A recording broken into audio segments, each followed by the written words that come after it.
Let me get to my guest in the studio. It's Captain Dennis Stevenson, and Captain Stevenson is Director of Mississippi Highway Patrol Motor Carrier Division, and also Captain Criss Turnipseed, who's the Director of the MHP Public Affairs Division.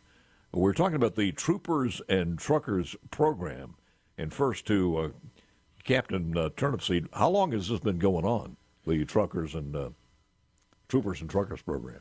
What year was it started in? It's been quite a few years now. Right, it was started in 2015. 2015? All right, need both you guys to get a little bit closer to the microphone so we can hear you. So we got a shout out there. And 2015, Captain Stevenson. 2015. All right, tell me a little bit about the program, Captain Stevenson. What is this about? Well, as we stated, it was a program we implemented in 2015 to partnership with the truckers throughout our state. Mm-hmm. And basically, the concept was created to allow troopers to ride along with the truck drivers and to identify unsafe driving around commercial motor vehicles. I like the program. Is this done in other states, by the way, guys? Do other states do this?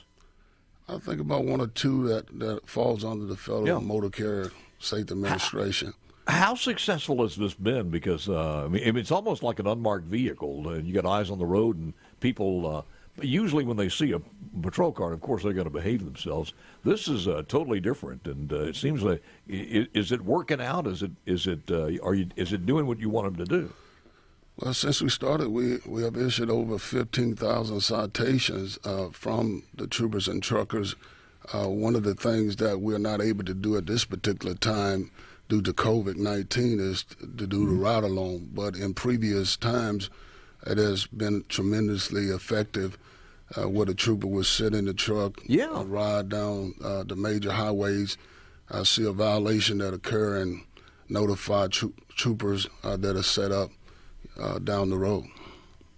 So, Chris, how does this, if the trooper's not in there, how does this differ from just the truck drivers are some of the best people on there. They are patriots of the road, and they usually, if they see some people screwing up and endangering life, they're going to call HP anyway. So how does this differ from that without a trooper in the passenger seat? Well, it always, when you've got a trooper available right there on hand, in the immediate purview of the violation, you have a lot better chance of addressing that issue. Yeah. You can call them in, and you call in to the Highway Patrol, Star 47 or what have you. Depending on where a trooper is, it might take a while for that trooper to get to that violation. But when you've got troopers there working hand in hand on these specific kind of details, you can address the issue right away. You up in that truck, you got that vantage point, you can look down, you can see into other trucks, you can see down into cars. It's just a lot more effective to have that trooper right there available to take care of that business. I want to mention people that this does not mean that they'll turn on the blue lights and chase you down the high-speed chase in an 18-wheeler. Oh, no. That's just a vantage that? point. Well, you go on a radio, you can call to another trooper, gotcha. Local trooper. Okay. You have one set up in the area that can come and address the issue right away. So I'm wondering, Dennis, when are we going to get back? When is it clear to put them back in the truck? It would seem to me that would be pretty safe if both of them have their shots and they're tested. Well, we're looking into that now. I've been in contact with the president of the Truckers Association to try to start this program back.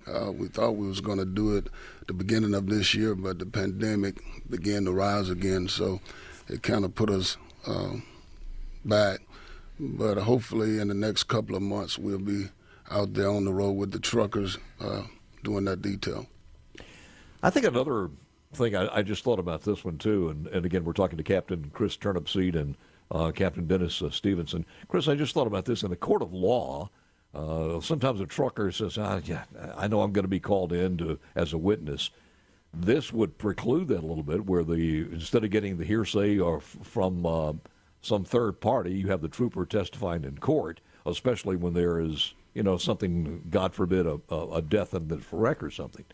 Does that play into it? Exactly. Well, that trooper is going to be able to give testimony to that violation, which should have enough weight and hold up in court where you would not have to bring the truck driver in on, just the typical violations that they're seeing. Now, when you have something huge like as a death involved, and they might subpoena some more witnesses for that. But on the typical violations, I mean, this is more of a preventative than it is a you'd say a response to something, trying to stop those kind of things from happening before they start.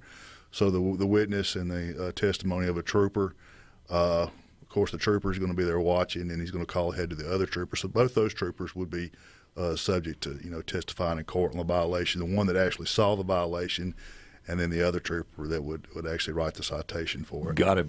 Captain Stevenson, how many of these troopers, let's just say we get back on full-fledged in this program post-COVID, how many troopers are we talking about in vehicles? Well, normally we operate on a federal grant, and we have Pacific highways that we're targeting within the regions. And so in the past, we have done several details where we might focus on one particular highway, like I-55, and we probably have 2 troopers in trucks and spread out the other troopers that are working in motor carrier division. But I want to add that it's not all about writing citations. A lot of times we stop people just to give them a safety briefing, a safety talk about the importance of operating a vehicle in a safe manner. I would imagine some of them probably would have to have counseling after seeing how many, from that vantage point, how many people are actually on the cell phone. Yes, sir.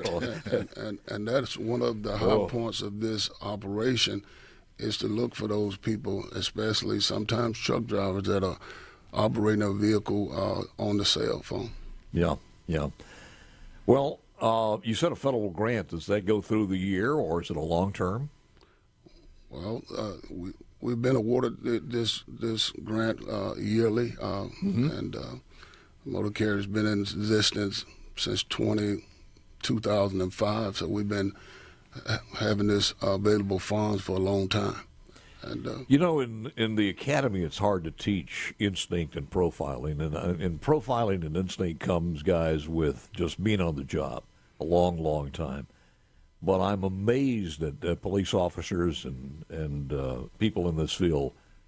They've seen it all, especially the veterans. They've seen it all. They can sniff out something. How do you do that when you think a vehicle may be carrying contraband? I thought about the story I read a little earlier this morning that the Jackson area, was it Rankin County? I forgot what it was, stopped somebody with 30 pounds of cocaine. That could have killed a lot of people. It's just being observant, aware of your surroundings. I mean, there's different things you talk to look for in clues in the different kinds of training, the different kinds of schools. There's certain times you see something and it goes with something else, and you just kind of follow that trail to get to maybe make a stop, and there are actually more there. Some very intuitive officers and got some credible instincts. A lot of our officers have different giftings and a lot of different abilities, but there's a lot that work that are really gifted in being able to find that what's there that that the normal eye might not see. Got it.